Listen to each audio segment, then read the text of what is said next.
Okay, so we need to finish up this part of our course on theories on the laws of war. And so I wanted you to read not just from Grotius and the Peace of Westphalia, I also wanted you to read from an Enlightenment thinker named Immanuel Kant. So I just want to give some really brief background on the Enlightenment, and then let's talk about the sources from Kant that I want you to look at. And we'll talk about what you need to be doing to stay on track and on pace in the course. Let's do a little word association. So word association is where someone gives you a word, and then whatever word pops into your head when you hear that word, that's the association. For example, someone might say to you, sky, and immediately you think of the word blue. That's a word association. So let's do a word association here. What do you think of when you hear the word enlightenment? What pops into your head? So for some students, it's knowledge or thinking. Sometimes they think of people they may have read before. Obviously, Immanuel Kant is one of them. There are some others that I'll mention in just a moment.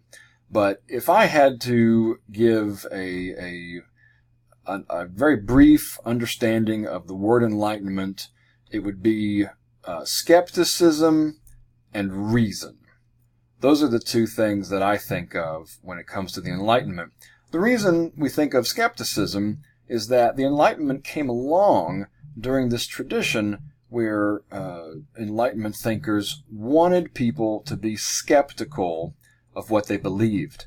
They wanted individuals to think for themselves and not just accept whatever a member of the clergy or an aristocrat might tell them. It was all about individual understanding of the universe, okay?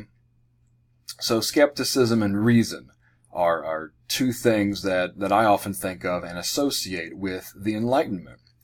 The Enlightenment affected so many different areas of life, in not just in Europe, but in the world, and we are products of the Enlightenment today. Obviously, philosophy has close ties with the Enlightenment. The Enlightenment also had impacts on religion, science, economics, and education. Our model for university education today is based on Enlightenment principles.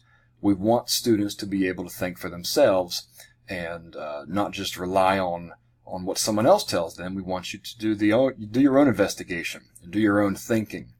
This map here shows different regions in Europe that had universities or publications for scientific or philosophical journals, and those kinds of things. And you can just see where they're concentrated in regions in England and what becomes Germany later, and Italy. The two countries aren't formed yet, but that's what becomes Germany and Italy. You can see those institutions there, along with France. If you needed a timeline, the Enlightenment is roughly in the 1700s, and some of the key figures are going to be, let's see, you've got people like Voltaire and Diderot and Rousseau. These are different Enlightenment thinkers who are the French. They're called philosophers, and they're Enlightenment thinkers who were really important during this time. In terms of economics, you have Adam Smith, who wrote The Wealth of Nations.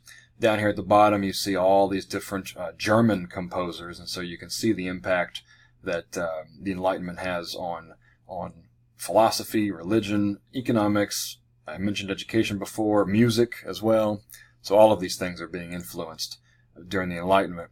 You cannot talk about the Enlightenment, you cannot talk about modern history without discussing Immanuel Kant, German philosopher, such an important figure in world history. And I wanted you to look at just a couple of things that he wrote. They are excerpts, they're not the whole thing. Kant wrote massive volumes of philosophy, and it's just really helpful to look at bits and pieces at this stage. If you ever try to study his more advanced works, they're just much longer and they can be much more complicated. But when you look at something like his his brief essay, What is Enlightenment, think about how does he define enlightenment? How does he define freedom? And especially think about that within the context of religion. So Kant was not atheist. He was not opposed to religion, but how does he believe that those concepts of enlightenment and freedom should play in with religion? When you look at the second source on perpetual peace, do you believe his plan is realistic? Why or why not?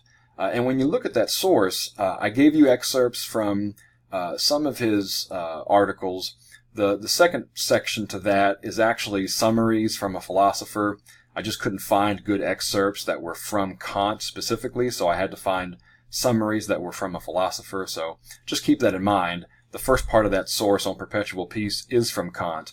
The second section is mostly from another philosopher who I think does a good job of explaining what Kant wants. But when you look at those readings, what impact do you think his views had on politics, government, law? And so just keep that in mind as you read through those sources. And as always, you can discuss those questions on the discussion board if you want to.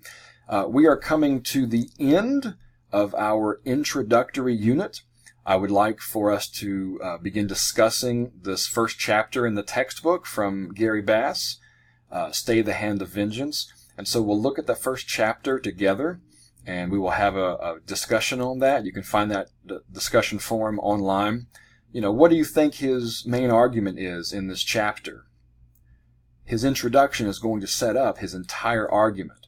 So what do you think his main argument is, and what evidence is he using to back this up?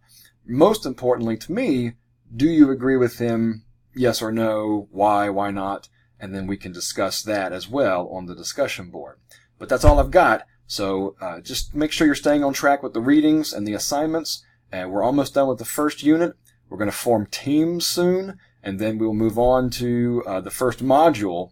I look forward to seeing all of your work online. Contact me if you have any questions. And that's all I've got, so have a great day.